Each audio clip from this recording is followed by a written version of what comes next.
సమరం న్యూస్ ఛానల్కు స్వాగతం. ఈనాటి ముఖ్యాంశాలు. విశాఖలో జీసీసీ, భారత్లో మీడియాపై సెన్సార్షిప్, ఈ కాలం పిల్లల్లో లెక్కలు ఎక్కాలు తెలియనోళ్లే ఎక్కువ, ప్రతి ఒక్కరికి రెడ్ క్రాస్ పూర్తిదాయకం, కలెక్టర్ లక్ష్మీశా. విశాఖలో ఏపీఎల్ తుఫాన్, శరవేగంగా రాజధానిలో నిర్మాణాలు, రాయలసీమ అభివృద్ధికి ప్రత్యేక బ్లూ ప్రింట్, మోదీకి బ్రెజిల్ అత్యున్నత పురస్కారం, 4 ఏళ్లలో ఏ ఒక్క ఏడాది ఇతర రాష్ట్రాల్లో చదివిన స్థానికేతరులే, 6 నెలల్లోనే క్వాంటమ్ వ్యాలీ, అందమైన పళ్ళు ఆరోగ్యానికి వాకిళ్ళు, పడుకునే ముందు ఇవి తింటే కంటి నిండా నిద్రపోవచ్చు. ఈరోజు వార్తలను చూద్దాం. విశాఖలో జీసీసీ గ్లోబల్ కేపబిలిటీ సెంటర్ స్థాపన నిర్వహణలో ప్రపంచంలోనే అగ్రగామి సంస్థగా ఉన్న ఏఎన్ఎస్ఆర్ విశాఖలో ప్రత్యేక ఇన్నోవేషన్ క్యాంపస్ స్థాపించనుంది. ఇందుకోసం ఐటీ, విద్యాశాఖల మంత్రి లోకేష్ సమక్షంలో బెంగళూరులో ఆంధ్రప్రదేశ్ ప్రభుత్వంతో అవగాహన ఒప్పందం చేసుకుంది. దీనిపై ఏఎన్ఎస్ఆర్ సంస్థ సీఈఓ లలిత్ అహూజా, రాష్ట్ర ఐటీ శాఖ కార్యదర్శి కాటంనేని భాస్కర్ సంతకాలు చేశారు. మధురవాడ ఐటీ క్లస్టర్లో అత్యాధునిక జీసీసీ ఇన్నోవేషన్ క్యాంపస్ ఏర్పాటు ద్వారా 5 ఏళ్లలో 10,000 మందికి ఉద్యోగ అవకాశాలు కల్పించనుంది. సంస్థ సీఈఓ లలిత్ అహూజా మాట్లాడుతూ, ప్రపంచ స్థాయి ప్రతిభ, బలమైన మౌలిక సదుపాయాలు, విజనరీ నాయకత్వం మేలు కలయికగా ఉండే విశాఖలో అద్భుతాలు సాధ్యం కానున్నాయని తెలిపారు. ఇన్నోవేషన్ క్యాంపస్ ప్రపంచ స్థాయి ప్రతిష్టాత్మక సంస్థలకు గమ్యంగా మారుతుందని చెప్పారు. లోకేష్ మాట్లాడుతూ, రాబోయే 4 ఏళ్లలో ఏపీలో 20 లక్షల ఉద్యోగాలు కల్పించాలని లక్ష్యంగా పెట్టుకున్నామని, ఇందులో ఐటీ, జీసీసీ రంగాల్లో 5 లక్షల ఉద్యోగాలు కల్పించాలన్నది తమ టార్గెట్ అన్నారు. భారత్లో మీడియాపై సెన్సార్షిప్. భారత ప్రభుత్వం మీడియా సంస్థల ఎక్స్ ఖాతాలను స్తంభింపజేయడం ద్వారా మీడియాపై సెన్సార్షిప్నకు పాల్పడుతోందని ఎలాన్ మస్క్ నేతృత్వంలోని ఎక్స్ ఆందోళన వ్యక్తం చేసింది. దీన్ని ఎదుర్కొనేందుకు తాము ఇప్పటికే భారతదేశంలో అవకాశం ఉన్న అన్ని చట్టపరమైన మార్గాలను పరిశీలిస్తున్నామని తెలిపింది. ఎక్స్ ఖాతాదారులతో పోలిస్తే తమకు ప్రభుత్వ ఆదేశాలను కోర్టుల్లో సవాలు చేసే విషయంలో పరిమితులు ఉన్నాయని తెలిపింది. కాబట్టి బాధితులే కోర్టులను ఆశ్రయించాలని పిలుపునిచ్చింది. భారతదేశ సెన్సార్షిప్ విధానాలను సవాలు చేస్తూ ఇప్పటికే ఎక్స్ కర్ణాటక హైకోర్టును ఆశ్రయించింది. దానిపై తీర్పు వెలువడక ముందే తాజాగా ప్రముఖ వార్తా సంస్థ రాయిటర్స్ ఎక్స్ హ్యాండిల్స్ రెండింటినీ ఆపేయాలని కేంద్ర ప్రభుత్వం ఆదేశించడంతో మరోసారి వివాదం రాజుకుంది. భారత ప్రభుత్వం విజ్ఞప్తి మేరకే వాటిని ఇక్కడి ప్రజలకు అందుబాటులో లేకుండా ఆపేశామని ఎక్స్ ఇండియా విభాగం ప్రకటించింది. రాయిటర్స్ ఎక్స్ ఖాతాలు జూలై 3వ తేదీ సాయంత్రం నుంచి 6వ తేదీ సోమవారం సాయంత్రం వరకు భారత్లో పనిచేయలేదు. ఐటీ చట్టం 69A నిబంధన కింద 2355 ఎక్స్ ఖాతాలను గంట సేపట్లో బ్లాక్ చేయాలని భారత ప్రభుత్వం తమను ఆదేశించిందని, రాయిటర్స్ వరల్డ్ ఎక్స్ ఖాతాలు కూడా ఉన్నాయని ఎక్స్ తెలిపింది. ప్రభుత్వ ఆదేశంలో ఎలాంటి కారణాలను చూపలేదని చెప్పింది. అయితే సాంకేతిక కారణాల వల్లే రాయిటర్స్ ఖాతాలు బ్లాక్ అయ్యాయని, వాటిని బ్లాక్ చేసే ఉద్దేశం లేదని, సమస్య పరిష్కారం కోసం ఎక్స్తో సంప్రదింపులు జరుపుతున్నామని గత ఆదివారం ఇన్ఫర్మేషన్ టెక్నాలజీ శాఖ అధికారులు తెలిపారు. ఈ నేపథ్యంలోనే ఎక్స్ ఇండియా విభాగం స్పందించింది. ఇది సాంకేతిక సమస్య కాదని, రాయిటర్స్ 2 ఖాతాలే కాకుండా వాటితో పాటు మొత్తం 2355 ఖాతాలను బ్లాక్ చేయమని ఆదేశాలు రావడం వల్లే తాము చేయాల్సి వచ్చిందని వివరణ ఇచ్చింది. ఈ కాలం పిల్లల్లో లెక్కలు ఎక్కాలు తెలియనోళ్లే ఎక్కువ. దేశంలో ప్రాథమికోన్నత, ఉన్నత పాఠశాలల్లో విద్యార్థుల్లో ఎక్కువ మంది లెక్కలు ఎక్కాలు తెలవనోళ్లేనని కేంద్ర విద్యాశాఖ నిర్వహించిన తాజా సర్వే వెల్లడించింది. పరిస్థితులు ఎంత దారుణంగా ఉన్నాయంటే 3వ తరగతి విద్యార్థుల్లో 45% మందికి 99 వరకు ఉన్న అంకెల్లో ఆరోహణ, అవరోహణ క్రమాలను గుర్తించే శక్తి లేదు. 6వ తరగతి విద్యార్థుల్లో 10 వరకు ఎక్కాలు వచ్చిన వారు 53% మందే కావడం గమనార్హం. 9వ తరగతిలో కూడా గణిత ప్రక్రియల పరస్పర సంబంధాలు, వాటిని అన్వయించడంపై కేవలం 53% మందికే అవగాహన ఉందనే కఠోర సత్యం ఈ సర్వేలో వెల్లడైంది. గత ఏడాది డిసెంబర్ 4న కేంద్ర విద్యాశాఖ పరిధిలోని విద్యా వ్యవస్థ పనితీరు, సమీక్ష, విశ్లేషణ, సమగ్రాభివృద్ధి రాష్ట్రీయ సర్వేక్షణ్ ఈ సర్వేను నిర్వహించింది. దేశంలోని 36 రాష్ట్రాలు, కేంద్రపాలిత ప్రాంతాల్లో ఉన్న 781 జిల్లాలకు చెందిన 74,229 ప్రభుత్వ, ప్రైవేట్ బడుల్లో ఈ సర్వేను నిర్వహించింది. ఈ సర్వేలో మొత్తం 21,15,022 మంది విద్యార్థులు పాల్గొన్నారు. ప్రతి ఒక్కరికి రెడ్ క్రాస్ స్ఫూర్తిదాయకం. కలెక్టర్ లక్ష్మీశా. పేదరికం సమూల నిర్మూలనే లక్ష్యంగా రాష్ట్ర ప్రభుత్వం ప్రారంభించిన P4 విధానంలో భాగమవుతామంటూ రెడ్ క్రాస్ ఎన్టీఆర్ జిల్లా కమిటీ 278 బంగారు కుటుంబాల దత్తతకు ముందుకొచ్చిందని, ఈ స్ఫూర్తితో మరిన్ని పారిశ్రామిక సంస్థలు, స్వచ్ఛంద సంస్థలు, ఎన్ఆర్ఐలు భాగస్వాములు కావాలని కలెక్టర్ లక్ష్మీశా పిలుపునిచ్చారు. రాజరాజేశ్వరిపేటకు చెందిన 278 కుటుంబాలను దత్తత తీసుకుని వారి ఉన్నతికి మార్గదర్శిగా వ్యవహరిస్తామని ప్రతిజ్ఞాపత్రాన్ని జిల్లా కమిటీ చైర్మన్ డాక్టర్ జి సమరం కమిటీ సభ్యులతో కలిసి మంగళవారం కలెక్టరేట్లో కలెక్టర్ లక్ష్మీశాకు అందజేశారు. ఈ సందర్భంగా కలెక్టర్ మాట్లాడుతూ, పేదరికం లేని సమాజ నిర్మాణానికి ఓ అడుగు వేసి ఏకంగా 278 బంగారు కుటుంబాలను దత్తత తీసుకున్న రెడ్ క్రాస్కు హృదయపూర్వక అభినందనలు తెలియజేస్తున్నట్లు తెలిపారు. ఒక సచివాలయం పరిధిలోని అన్ని బంగారు కుటుంబాలను, లేదంటే ఒక మొత్తం మండలాన్ని కూడా దత్తత తీసుకోవచ్చన్నారు.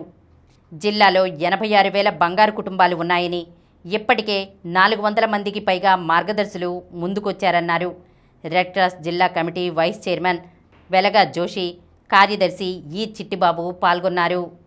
విశాఖలో ఏపీఎల్ తుఫాన్. క్రికెట్ అభిమానులను అలరించేందుకు ఆంధ్ర ప్రీమియర్ లీగ్ సీజన్ 4 వచ్చేస్తోంది.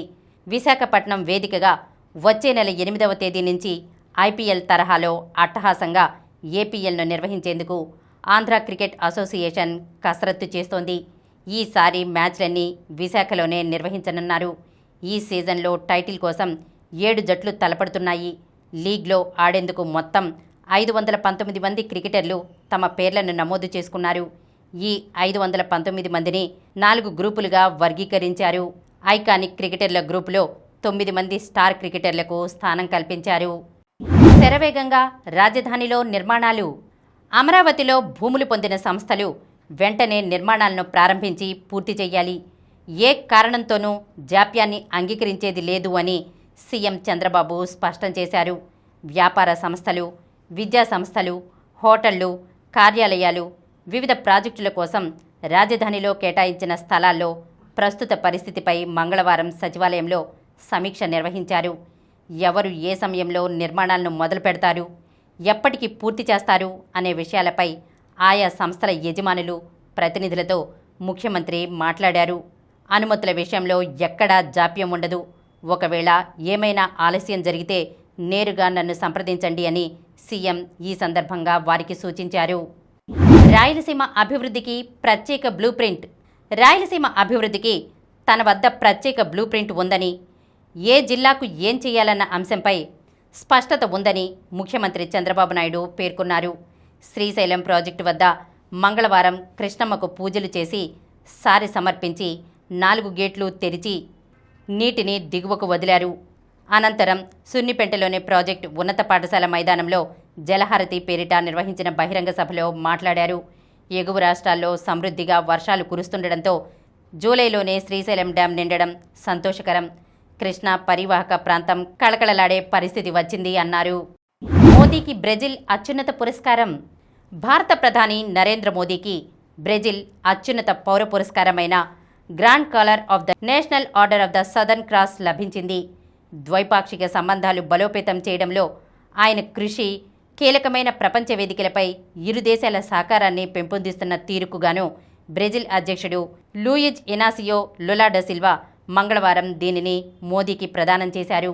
ఇలాంటి అంతర్జాతీయ పురస్కారాలను మోదీ అందుకోవడం ఇది 26వసారి. ఈ పురస్కారం తనకు మాత్రమే కాకుండా 140 కోట్ల మంది భారతీయులకు గర్వకారణమని, ఇవి ఉద్వేగపూరిత క్షణాలని ఆయన పేర్కొన్నారు. డసిల్వాతో ద్వైపాక్షిక చర్చల అనంతరం మోదీ మాట్లాడుతూ, అన్ని వివాదాలను చర్చలు, దౌత్యం ద్వారానే పరిష్కరించుకోవాలనేది తమ ఏకాభిప్రాయమని చెప్పారు. 4 ఏళ్లలో ఏ ఒక్క ఏడాది ఇతర రాష్ట్రాల్లో చదివినా స్థానికేతరులే. ఇంజనీరింగ్ ప్రవేశాలకు నిర్వహించే ఈఏపీ సెట్ కౌన్సిలింగ్లో 10వ తరగతి వరకు ఏపీలో చదివి తెలంగాణలో ఇంటర్మీడియట్ చదివిన విద్యార్థులను స్థానికేతర కోటాలో చూపడంతో కొందరు తల్లిదండ్రులు ఆందోళనకు గురవుతున్నారు. వృత్తి విద్య, డిగ్రీ, ఇంజనీరింగ్ వంటి ఉన్నత విద్య కోర్సుల్లో ప్రవేశాలకు 2024 వరకు ఉన్న స్థానికేతర రిజర్వేషన్ విధానంలో ఇటీవల ప్రభుత్వం మార్పు చేసింది. రాష్ట్రంలోని సీట్లన్నీ ఏపీ వారికే లభించేలా మే నెలలో కొత్త జీవోను జారీ చేసింది. 2025-26 విద్యా సంవత్సరంలో స్థానికేతర కోటా 15% సీట్లను రాష్ట్ర విద్యార్థులకే కేటాయించేలా దీన్ని తీసుకొచ్చారు. దీనిపై అవగాహన లేని విద్యార్థులు, తల్లిదండ్రులు ఆందోళన చెందుతున్నారు. ఇంజనీరింగ్ ప్రవేశానికి ముందు 4 ఏళ్లలో ఏ ఒక్క ఏడాది బయట రాష్ట్రంలో చదివినా వాళ్లను స్థానికేతరులుగానే పరిగణిస్తారు. గతంలో ఉస్మానియా, శ్రీ వెంకటేశ్వర, ఆంధ్ర విశ్వవిద్యాలయాల రీజియన్లు ఉండగా రాష్ట్ర విభజన జరిగి 10 ఏళ్లు పూర్తయినందున ఉస్మానియా రీజియన్ను తొలగించి కొత్త రిజర్వేషన్ విధానాన్ని తీసుకొచ్చారు. ఉద్యోగ, ఉపాధి కారణాల రీత్యా తల్లిదండ్రులు ఇతర రాష్ట్రాల్లో ఉంటున్నా ఇద్దరిలో ఎవరైనా ఒకరు గతంలో 10 ఏళ్ల పాటు ఏపీలో నివసించి ఉంటే వీరు స్థానికేతర కోటా 15% కింద పోటీ పడొచ్చు. కొంతమంది తల్లిదండ్రులు ఏపీలో ఉంటున్నా పిల్లలను తెలంగాణలో ఇంటర్మీడియట్ చదివించారు. ఇప్పుడు వీళ్ళు స్థానికేతర కోటాను పొందాలంటే 10 ఏళ్లు ఏపీలో ఉంటున్నట్లు సర్టిఫికెట్ తీసుకోవాల్సి ఉంటుంది. పిల్లలకు స్థానిక కోటా లభించకపోవడంపై కొందరు తల్లిదండ్రులు, విద్యార్థులు ఆందోళన చెందుతున్నారు. 6 నెలల్లోనే క్వాంటమ్ వ్యాలీ. రాష్ట్రంలో పెట్టుబడులకు ఇదే సరైన సమయమని పారిశ్రామికవేత్తలకు ఆంధ్రప్రదేశ్ ఐటీ, ఎలక్ట్రానిక్స్ శాఖల మంత్రి నారా లోకేష్ పిలుపునిచ్చారు. కృత్రిమ మేధ, క్వాంటమ్ టెక్నాలజీ లాంటి అధునాతన సాంకేతిక రంగాల్లో శరవేగంగా అభివృద్ధి చెందుతున్న ఆంధ్రప్రదేశ్లో కేపబిలిటీ సెంటర్లపై పెట్టుబడులు పెట్టాలని సూచించారు. గ్లోబల్ కేపబిలిటీ సెంటర్ల ప్రతినిధులతో మంగళవారం ఆయన బెంగళూరులోని మాన్యతా ఎంబసీ బిజినెస్ పార్కులో ముఖాముఖి మాట్లాడారు. దిగ్గజ సంస్థల భాగస్వామ్యంతో దేశంలో తొలిసారిగా మరో 6 నెలల్లో క్వాంటమ్ వ్యాలీకి రూపునిస్తామని ధీమా వ్యక్తం చేశారు. అందమైన పళ్ళు ఆరోగ్యానికి వాకిళ్ళు. అందమైన పళ్లతోనే మెరిసే చిరునవ్వు సాధ్యం. పళ్లను అందంగా, ఆరోగ్యంగా కాపాడుకోవడం ఎలా అనే విషయంపై ప్రతి ఒక్కరికి అవగాహన అవసరమని ప్రముఖ దంతవైద్య నిపుణులు డాక్టర్ ఏ అజయ్ దేవ్ పేర్కొన్నారు. వాసవ్య నర్సింగ్ హోంలో డాక్టర్ సమరం అధ్యక్షతన మంగళవారం జరిగిన ఆరోగ్య సదస్సులో ఆయన ముఖ్య అతిథిగా పాల్గొని దంత సౌందర్యం అంశంపై సవివరంగా ప్రసంగించారు. ఆయన మాట్లాడుతూ పళ్ల ఆకారం, రంగు, పొడవు, దంత చిగుళ్లను మెరుగుపరిచే చికిత్సని డెంటల్ ఎస్థెటిక్స్ అంటారన్నారు. డెంటల్ ఎస్థెటిక్స్ చికిత్సతో ముఖ ఆకర్షణతో పాటు వ్యక్తిలో ఆత్మవిశ్వాసం పెంపొందుతుందన్నారు. ఈ చికిత్సా విధానంలో పళ్లను తెల్లగా మెరిసేలా చేయడం, పళ్లపై ప్రత్యేకమైన షేడ్లను అమర్చి ఆకారం, రంగును సరిచేయడం, పళ్ల మధ్య ఖాళీలను నింపడం, వంకరగా ఉన్న పళ్లను సరిచేయడం, దంత చిగుళ్లను ఆకర్షణీయంగా మార్చడం, పళ్లలోని రంధ్రాలను సహజ రంగులో పూరించడం ప్రధానమైన ప్రక్రియలు అన్నారు. ఆధునిక వైద్య ప్రగతితో డెంటల్ ఎస్థెటిక్స్ ప్రజలకు మరింత అందుబాటులోకి వచ్చిందని, ఎటువంటి నొప్పి లేకుండా తక్కువ సమయంలో పళ్లను అందంగా మార్చుకోవచ్చన్నారు. ప్రతి 6 నెలలకి ఒకసారి దంత వైద్యుణ్ణి సంప్రదించి అవసరమైన చికిత్సలు చేయించుకుంటే దంత సౌందర్యంతో పాటు మంచి ఆరోగ్యాన్ని కూడా పొందవచ్చు అన్నారు. చిరునవ్వులో విశ్వాసం పెరిగితే జీవితం మరింత ఆనందమయంగా మారుతుందన్నారు. ఇందుకు ప్రతి ఒక్కరూ డెంటల్ ఎస్థెటిక్స్పై అవగాహన కలిగి ఉండాలన్నారు. పడుకునే ముందు ఇవి తింటే కంటి నిండా నిద్రపోవచ్చు. మంచి నిద్ర కావాలని అందరూ కోరుకుంటారు. కొన్ని ఆహార పదార్థాలను నిద్రపోయే ముందు తీసుకుంటే కంటి నిండా నిద్రపోవచ్చు. అరటిపండు. ఇందులో పొటాషియం, మెగ్నీషియం పుష్కలంగా ఉంటాయి. ఇవి నిద్రను ప్రోత్సహిస్తాయి. చెర్రీలో మెలటోనిన్ ఉంటుంది. ఇది నిద్రను ప్రోత్సహిస్తుంది. వాల్నట్స్. బాదం, వాల్నట్స్ నిద్రకు బాగా ఉపయోగపడతాయి. వీటిలోని మెగ్నీషియం కండరాల సడలింపుకు ఉపయోగపడుతుంది. దాంతో నాణ్యమైన నిద్ర సొంతమవుతుంది. పాలు ఆరోగ్యాన్ని పెంచడమే కాదు, నిద్రకు ఉపకరిస్తాయి. పాలల్లో మెలటోనిన్ ఉత్పత్తికి ఉపయోగపడే ట్రిప్టోఫాన్ ఉంటుంది. కాబట్టి పడుకునే ముందు గ్లాసు గోరువెచ్చని పాలు తాగితే వెంటనే నిద్రపడుతుంది. కివి. ఇది నిద్రను ప్రోత్సహించే మెదడులోని సెరటోనిన్ అనే రసాయన ఉత్పత్తిని పెంచుతుంది. కాబట్టి పడుకునే ముందు కివి పండ్లు తింటే మంచి నిద్ర పడుతుంది. చెమోమిలే టీ నిద్రలేమికి కారణమయ్యే మెదడులోని గ్రాహకాలను అడ్డుకునే ఆపిజెనిన్ అనే యాంటీఆక్సిడెంట్ ఈ టీలో ఉంటుంది. అందుకే ఈ టీ తాగితే నాణ్యమైన నిద్ర సొంతమవుతుంది. ఇప్పుడు కొన్ని సంక్షిప్త వార్తలను చూద్దాం. మహిళల టీ20 ర్యాంకింగ్స్లో Deepti at 2. Team India spinner Deepti Sharma టీ20లో నెంబర్ 1 బౌలర్గా నిలిచేందుకు అడుగు దూరంలో నిలిచింది. తాజా ర్యాంకింగ్స్ బౌలర్ల విభాగంలో దీప్తి ఓ స్థానం మెరుగై 2వ ర్యాంకుకు చేరుకుంది. Wimbledon సెమీస్కు Sabalenka. వింబుల్డన్ మహిళల సింగిల్స్లో వరల్డ్ నెంబర్ 1 అర్యానా సబలెంకా వరుసగా 3వసారి సెమీఫైనల్లో ప్రవేశించింది. మంగళవారం హోరాహోరీగా సాగిన క్వార్టర్స్లో సబలెంకా 4-6, 6-2, 6-4తో అన్సీడెడ్ లౌరా సీగముండుపై గెలిచింది. స్విస్ చెస్లో అర్జున్కు top seed. FIDE grand Swiss chess టోర్నీలో తెలుగు గ్రాండ్ మాస్టర్ అర్జున్ ఇరిగేసికి టాప్ సీడింగ్ దక్కింది. ఉజ్బెకిస్తాన్లో సెప్టెంబర్ 3 నుంచి 16 వరకు పోటీలు జరగనున్నాయి. దక్షిణాఫ్రికా ఇన్నింగ్స్ విజయం. జింబాబ్వేతో జరిగిన 2 టెస్టుల సిరీస్ను 2-0తో దక్షిణాఫ్రికా క్లీన్ స్వీప్ చేసింది. ఆఖరి రోజు మంగళవారం 2వ టెస్టులో దక్షిణాఫ్రికా ఇన్నింగ్స్ 236 పరుగుల భారీ తేడాతో గెలిచింది. 3వ వన్డేలో లంక గెలుపు. బంగ్లాపై 2-1తో సిరీస్ కైవసం. బంగ్లాదేశ్తో 3 వన్డేల సిరీస్ను ఆతిథ్య శ్రీలంక 2-1తో సొంతం చేసుకుంది. మంగళవారం జరిగిన ఆఖరిదైన 3వ మ్యాచ్లో కుశాల్ మెండిస్ శతక్ కొట్టడంతో లంక 99 పరుగుల భారీ తేడాతో గెలిచింది. మరిన్ని వార్తా విశేషాలతో రేపటి సమరం న్యూస్ ఛానల్లో మళ్ళీ కలుద్దాం. ప్రతిరోజు వార్తా విశేషాల కోసం అనతి కాలంలోనే 20 కోట్లకు పైగా వ్యూస్ సాధించిన సమరం ఛానల్ సమర్పించు సమరం న్యూస్ ఛానల్కు సబ్స్క్రైబ్ చేయండి, లైక్ చేయండి, మీ ఫ్రెండ్స్కి షేర్ చేయండి. అలాగే ప్రక్కనున్న గంట సింబల్ని ప్రెస్ చేయడం మర్చిపోకండి.